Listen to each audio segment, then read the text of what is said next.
Welcome to Justice Conversation. This podcast series brings together people who discuss holistic justice from different perspectives. Hi, my name is Filipos Haile Mikael, and I'm a resident of Bay Area in California. My mother tongue language is Tigrinya.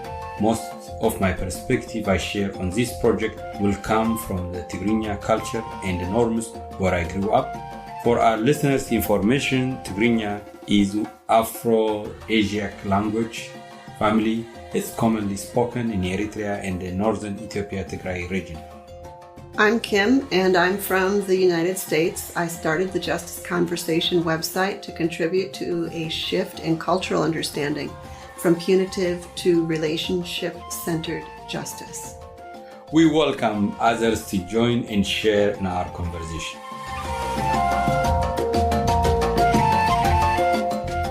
For our first topic, we would like to answer the question, what is justice conversation?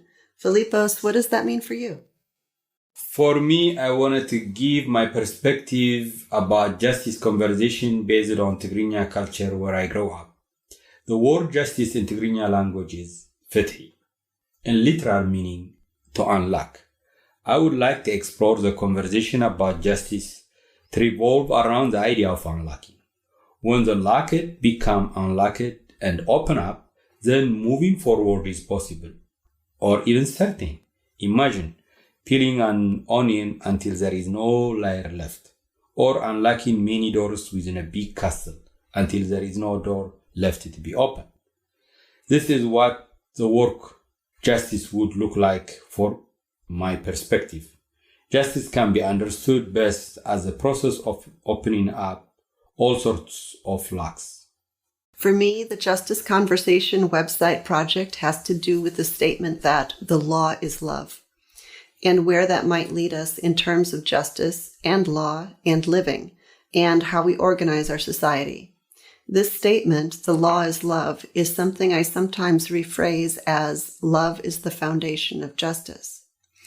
Love is always in relationship. So justice, too, has to do with relationships, strengthening relationships, staying in relationship with each other. It's not related to retribution or to punishment. The Justice Conversation website was designed to look at the different ways that our consciousness of justice is opening up into this relationship-based understanding. Right now, I think people are coming out of an understanding based on punishment and retribution and moving into one of relationship and love. And so I'm exploring, where does that show up in different cultures, in different faiths, in different expressions in political systems, in the actions of corporations, in the work of nonprofits, in the work of artists, and in people's testimonies. If justice is based on 2 points, you raise it. One is the law is love, and one is love is relationship.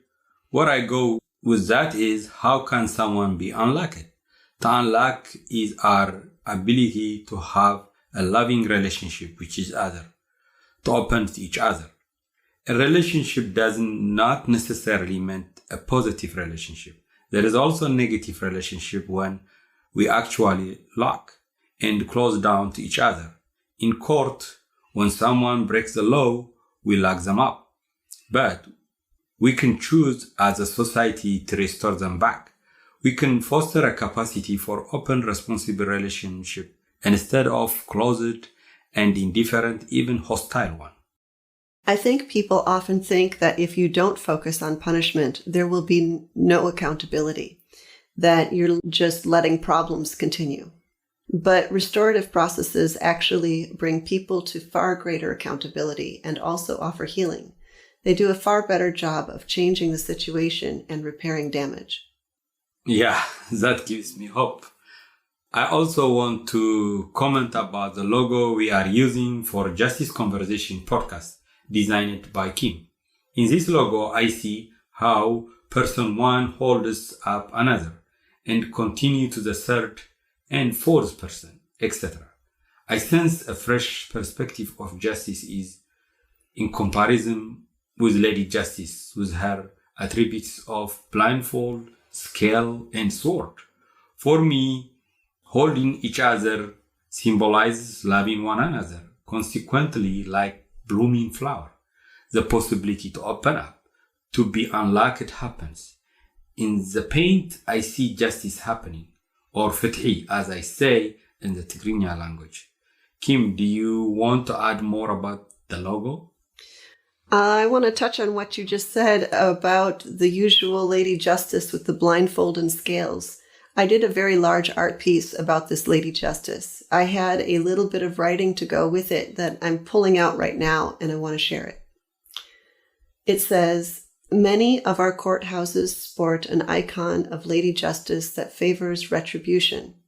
Our icon's scales pit two sides against each other, conjuring corrosive argument and win-or-lose thinking. She is blindfolded rather than seeing the truth or expressing compassion. She cuts down and casts out the guilty, ignoring that they, too, are our children. What effect might it have on our justice system if we change our cultural image, our icon of Lady Justice? Filipos, in your comments, I heard something I hadn't thought about when I did that art piece. I was still drawing Lady Justice. I was just drawing her differently. But in what you just said, you turned the whole icon of justice into something else. Instead of a lady, it became this circle of people holding each other. The logo that I designed for the Justice Conversation website, when you spoke, became a symbol for the whole concept of justice. Even though I did both pieces of artwork, I actually hadn't made that connection before, so thank you. This podcast has been produced by Filipos Helmichael and Kim Vander Heiden for the Justice Conversation Project, all rights reserved. We encourage sharing this information in educational setting for the purpose having more conversation about justice, love, and unlocking our interrelationship with each other. Join us for more podcasts on justiceconversation.com.